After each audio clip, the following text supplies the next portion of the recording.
Okay, Dave and Phillipa Hill. I moved here in 1975. Philippa's basically been here her whole life. I think Philippa's our oldest St. Francis Bay resident. Yeah, been here since 1953. I was a Springbok when I was 18 and have had various SA titles, shortboard and longboard, and David has had longboard titles to his name as well. SA wave sailing as well. Masters champion many years in a row, and 4 or 5 longboards, but I've never cracked a shortboard. Everyone in the family has won the nationals in longboarding or shortboarding except Jonathan. He's a popslang. He's just he's letting us all down. I started in 1965. My first surf at St. Francis was in 1968. I've seen the actual beach itself has changed. It's dropped probably about 3 or 4 meters down, and obviously it's got very small. The breaks that we used to surf all the way down the beach, they've definitely basically disappeared. Yeah, I think you've got to realize that the stabilization of the dune field is only a contributing factor. It's not the cause, okay? I think the Groin project is a wonderful idea. It'll have an incredible effect on the beach itself. It'll build the beach up again. It'll create, I don't know how many surf breaks down the beach.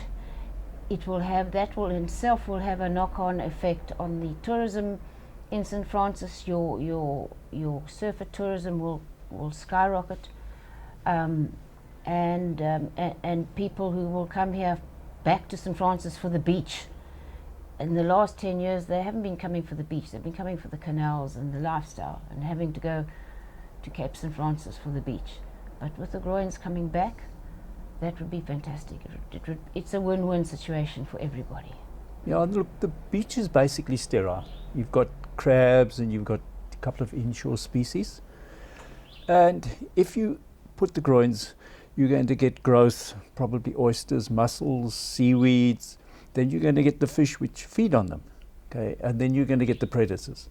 So you're going to develop new ecosystems, probably on a par with what's happening at Bruce's and Seal Point, that type of growth.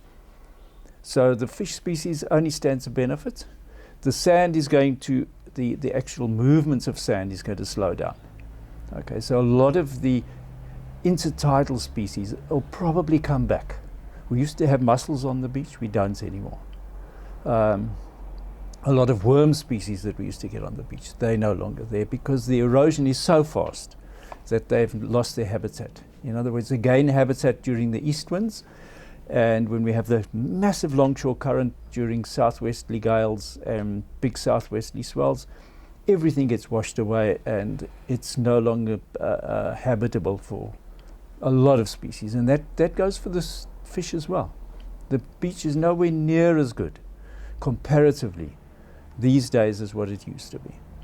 The beach it carried its own vibrant community. We had Hobie cat racing, we had lifesavers, we had swimmers, we had every road had its own little vibrant beach community, and people are now crossing over to Cape St. Francis to do their swimming and stuff.